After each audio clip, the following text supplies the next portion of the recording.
നമസ്കാരം. കലയത്തിനാക്കുഴി കാഴ്ചകളിലേക്ക് ഏവർക്കും സ്വാഗതം. ഒരു ചോദ്യം നമ്മൾ നമ്മളോട് തന്നെ ചോദിക്കേണ്ട സമയം ഇതാണ്: യുദ്ധം ശരിക്കും ഒരു പരിഹാരമാണോ? അല്ലെങ്കിൽ നമ്മൾ ചരിത്രം വീണ്ടും ആവർത്തിക്കുകയാണോ? ഇന്ന് ലോകം പരസ്പരം ബന്ധിപ്പിക്കപ്പെട്ടിരിക്കുന്നു.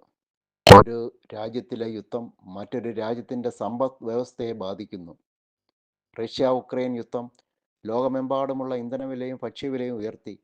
ലക്ഷക്കണക്കിന് ആളുകൾ അഭയാർത്ഥികളായി. ഹമാസ് ഇസ്രായേൽ സംഘർഷം സാധാരണ ജനങ്ങളുടെ ജീവിതം തകർത്തു.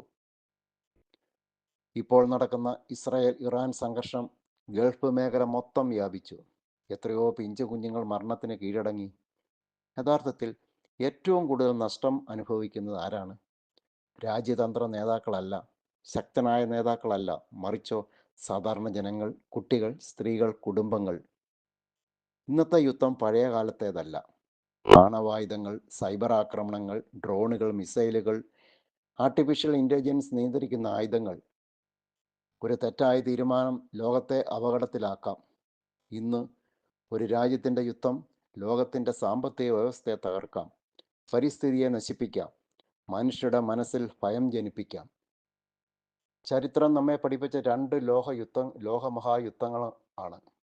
ലക്ഷക്കണക്കിന് ജീവനുകൾ നഷ്ടപ്പെട്ടു, നഗരങ്ങൾ നിലംപൊത്തി, തലമുറകൾ മാനസികമായി തകർന്നു. പക്ഷേ മനുഷ്യരാശി പാഠം പഠിച്ചോ? ഇല്ല. യുദ്ധം ഒരു പോരാട്ടം അവസാനിപ്പിക്കാം, പക്ഷേ അത് യഥാർത്ഥ സമാധാനം സൃഷ്ടിക്കില്ല. സമാധാനം ദുർബലതയല്ല, സംഭാഷണം തോൽവിയല്ല, ഡിപ്ലോമസി കീഴടങ്ങൽ അല്ല.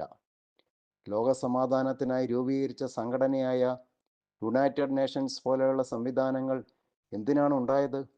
സംഘർഷം തടയാൻ, മനുഷ്യ അവകാശങ്ങൾ സംരക്ഷിക്കാൻ, രാജ്യങ്ങൾ തമ്മിൽ സംഭാഷണം സൃഷ്ടിക്കാൻ. പരിഹാരം യുദ്ധമല്ല, പരിഹാരം സംവാദമാണ്. ഒരു ബോംബ് നിമിഷങ്ങൾക്കുള്ളിൽ ഒരു നഗരത്തെ തകർക്കാം. പക്ഷേ ഒരു നഗരം പുനർനിർമ്മിക്കാൻ വർഷങ്ങൾ വേണ്ടിവരും.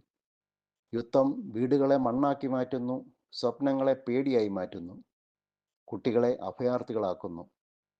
നമ്മൾ ശരിക്കും ഭാവിയെക്കുറിച്ച് ചിന്തിക്കുന്നുവെങ്കിൽ നമ്മൾ തിരഞ്ഞെടുക്കേണ്ടത് വൈരാഗ്യമല്ല, മനസ്സിലാക്കലാണ്.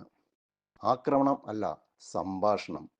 യുദ്ധമല്ല, സമാധാനം. കാരണം യുദ്ധം ഒരിക്കലും ഒരു പരിഹാരമല്ല, സമാധാനമാണ് യഥാർത്ഥ പരിഹാരം. നമുക്ക് ലോക സമാധാനത്തിനായി പ്രാർത്ഥിക്കാം. വീണ്ടും ഒരു ഇൻഫർമേഷനുമായി വരുന്നതുവരെ സസ്നേഹം, സണ്ണി കലയത്തിനാക്കുഴി.